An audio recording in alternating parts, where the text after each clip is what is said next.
Okay, hey guys. I know this video is actually old now. It's about a year old, but I think it sums up the rabidness that some Twilight have.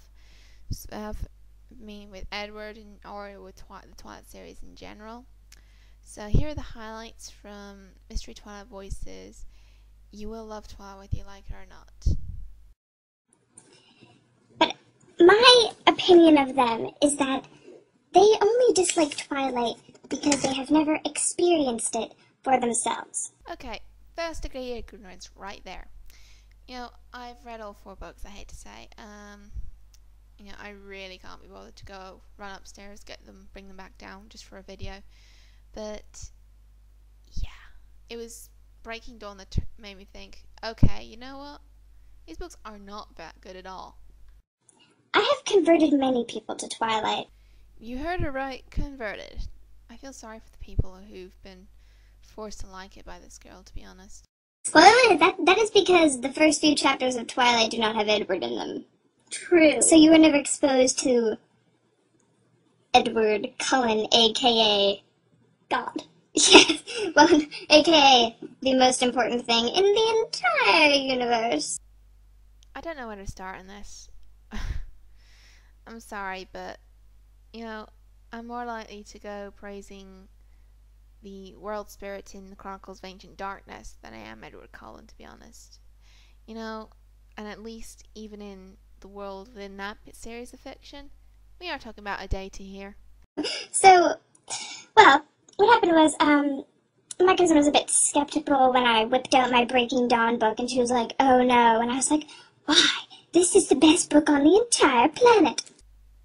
I'm sorry, but just so you know, I said this before, but Breaking Dawn not only turned me, but a lot of other people into antis.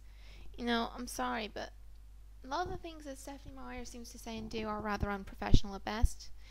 I just finished a series called Chronicles of Ancient Darkness. It's by a British author named Michelle Paver. Her last book in this series, Ghost Hunter, came out quite recently. And I got this particular one, the first of the series, as a Christmas present at least 6 years ago now. And I just got hooked on it. And I've been buying the other 5 books as they came out. So all of mine are hard copies. And yeah, I think, Torak's story is way more realistic than Edward Cullen could ever be. Twilight is like a drug. Once you get on it, you just can't stop. Edward Cullen is our own personal heroine. He's our brand of heroine. Yes, I just quoted You know how they Twilight. have the tips for teens in the doctor's office, and it's like, you shouldn't do, it has one like alcohol, one on heroin, and like one on crack. There should be one for Edward Cullen. Oh, yes. I swear to God. The fact that you seem to be right about the whole like a drug thing aside, didn't you just say Edward Cullen was God at one point? I'm sorry. So you're swearing to Edward that he's a drug. Sorry, there's really some backwards logic going on here. Now you see why you can be in love with a fictional character. So I always protest that. Can't be in love with fictional character. That's so stupid. You don't even see him. He's a freaking vampire. And then I realized. You can.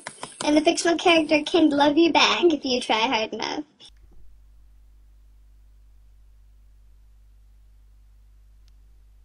How do you expect a fictional character to love you back? I don't see how that works, unless it's in your own head. I'm sorry, but that is just a fail. If you have or know of any people who do not love Twilight, or heaven forbid haven't heard of it, gasp, we came across one of those the other day. That was odd. Oh gosh, it was like, deer in headlights. So, you're looking down on people who've never heard of Twilight before? Oh boy. I'm sorry, but there are just some places that are genres and books in this case that people don't really explore that much. It's a fact of life, You're not a superior human being for having heard or enjoying this. So why are you going to such lengths to convert people in the first place? You must convert them. You will force feed Twilight passages to them until they love it. I don't think I even need to explain this one. I'm sorry, but nothing is gonna get me liking Twilight again after having read Breaking Dawn. I'm sorry. If you're gonna build up that much tension, have some loss.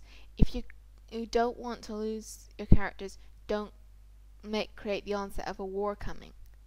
But that's just one of many things.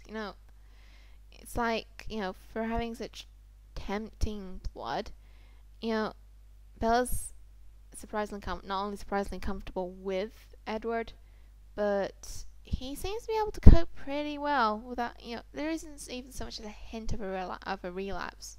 So, yeah. And finishing off with a classic internet threat. Okay, yeah. Threatening to bite people for not subscribing to your videos, not a good idea. I took my subscriptions as they came. I never had a huge amount in my old channel, but I wasn't complaining either. Then again, I hardly ever put up any videos, to be fair. So, yeah. To everyone watching this, I hope you see where I'm kind of going about the whole Rabid fandom stuff. I'm not going to focus exclusively on Twilight, but, these are kind of qualities that just generally annoy people. So, hopefully you won't make the same mistakes.